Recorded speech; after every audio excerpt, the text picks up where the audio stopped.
Function point analysis. These are the steps. There are three major steps in calculating the function point, which are calculate unadjusted function point, calculate value adjusted factor, which is VAF, and the third step is using the formula to calculate the function point, the actual function point. Now moving on to the unadjusted function point, there are actually 5 data function types which has to be found first. These 5 types will help to calculate the unadjusted function point. Now in our question in the lunch indicator app, we found these many external inputs. These included login form, registration form, profile page, web portal, etc. We used these measures to determine the complexity, and at the end there is a summary table, or there is a summary count for us to calculate the unadjusted function point later. Moving on to external outputs, these are our results. Then external inquiries. Also there are different measures of complexity, so we have put a table to show how it was calculated. Then internal logical file, again the same steps were used to categorize. Then external interface file, here GPS data was used, explanation provided. And now once all the 5 data functions are found, we can actually calculate the unadjusted function point. Now we can multiply the count with the weight that was provided in the table as previously here, like law has 5.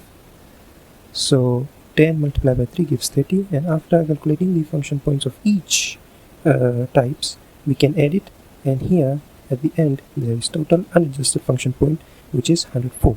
So we have completed step 1. Moving on to step 2, we have to find the value adjustment factor. There are 14 characteristics of value adjustment factor, and these are categorized in degrees of influence from 0 to 5. 0 means no influence, 5 meaning essential. After finding the degree of influence, we have to add it so that we find the total degree of influence, which is 37 in our case.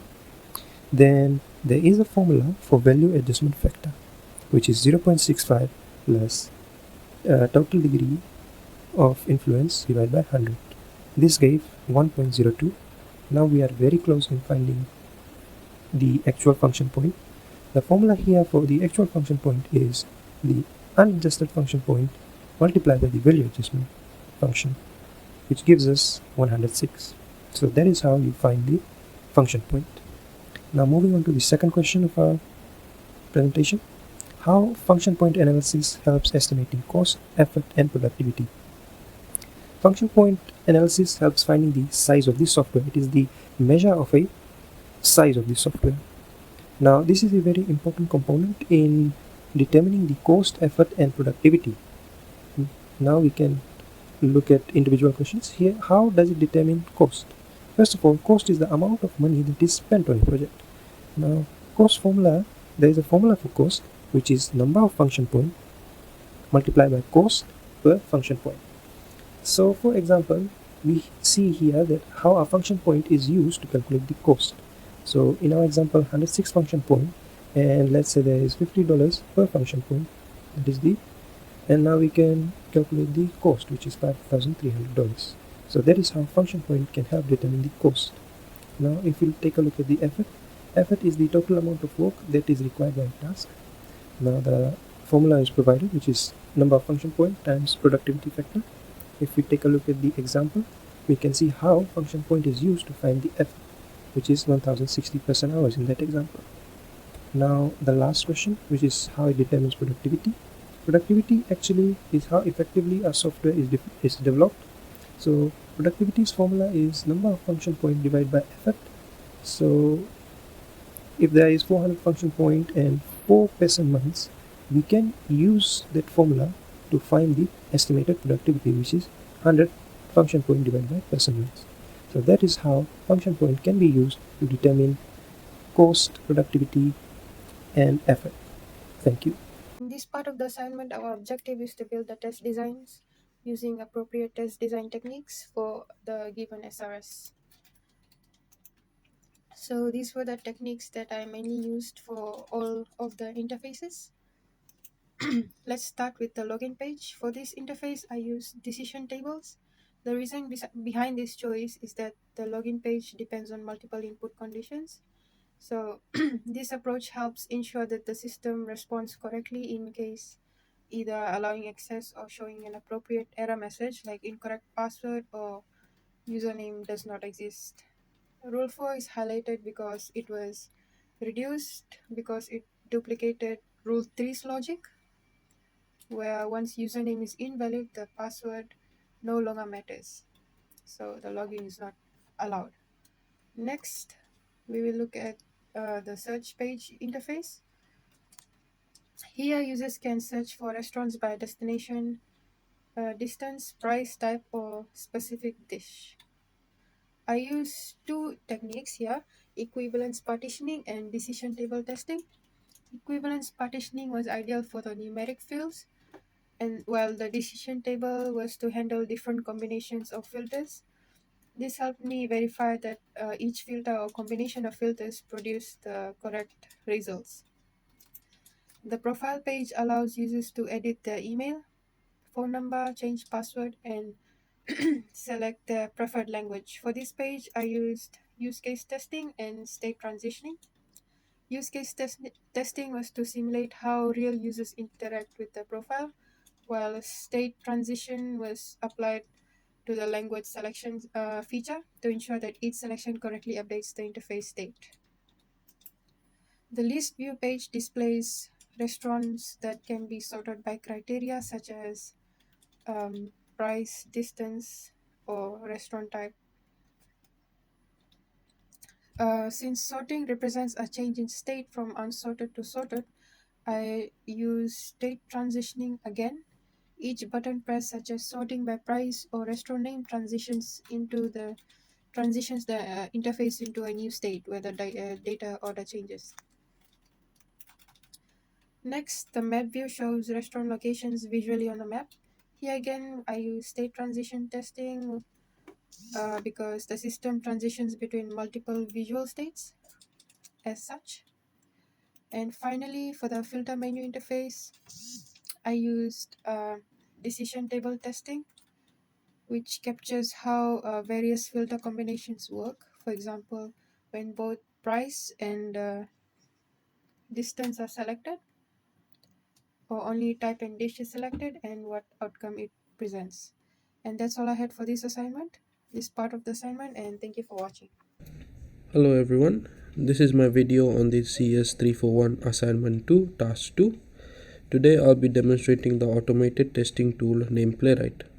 First of all, why did I choose to use Playwright?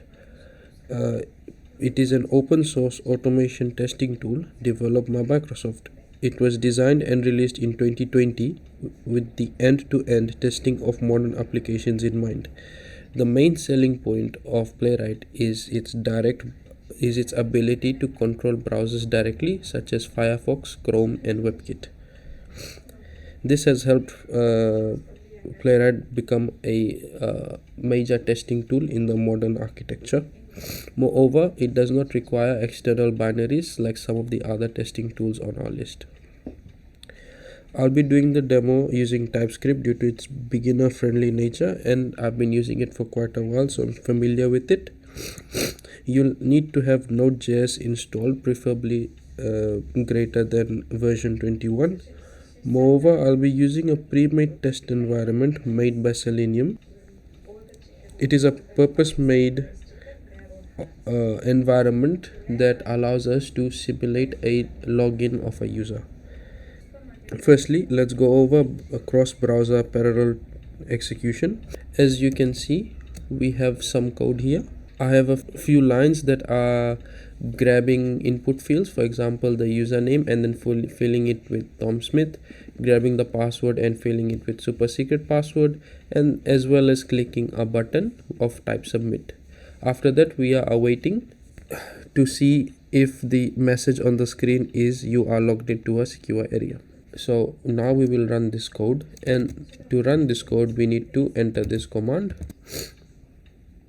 and what this will do is it will open up all three browsers and execute that test code. So I have purposefully made this happen in a sequence, but usually it will occur in parallel just so that we can see what's actually going on. So basically what has happened now is the test has concluded for Chrome, Firefox and WebKit, and we can see the screenshots here. So for Chrome we were able to log into the secure area, same goes for Firefox and WebKit, and at the bottom in the terminal we can see that our test cases have passed. Moving on, part 2, I will show you how to use CodeGen to record tests and play it step by step as though you were using a debugger. We will run a test using this code, and what this will do is it will open up a browser for us in the same login page, but now instead of Playwright testing it for us, we will be entering the username and the password. Okay, so as you can see, entering the code has led us to this browser that has automatically opened up this page that we will be testing our user authentication on. On the right you'll see that Playwright has automatically opened up a screen, and it is recording every single interaction that we make with the web page. What this will do is we can replay this at a later date and simulate the entire test scenario again. So we will enter the username, that is Tom Smith, and the password, which is super secret password. Now we'll click login and it should redirect. Yeah, we have redirected onto the secure area, and we will click on the record button to stop recording. What this will do is now we have this test case, and I will actually copy this entire thing and I'll paste it inside this file that I had previously created. So now we have a test case that we can run. I'll close out of this and go back to okay. Now that we have auto generated our test code, we will try to rerun it and see what the output is. And basically what we are expecting is Playwright will reopen the page for us. It will simulate all our actions and we should be seeing a correct response. So basically it will go step by step through whatever we have done. And once again it's being simulated for all three browsers.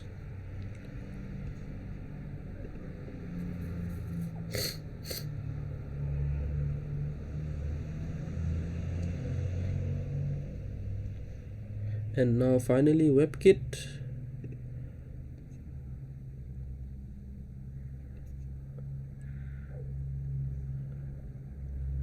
Yep, and that's done. So with the test case passed, we are now at the final part where we can see the reports, and we should see, yeah, so code gen logic login, this is the one that we auto generated, and this is the one that we initially had.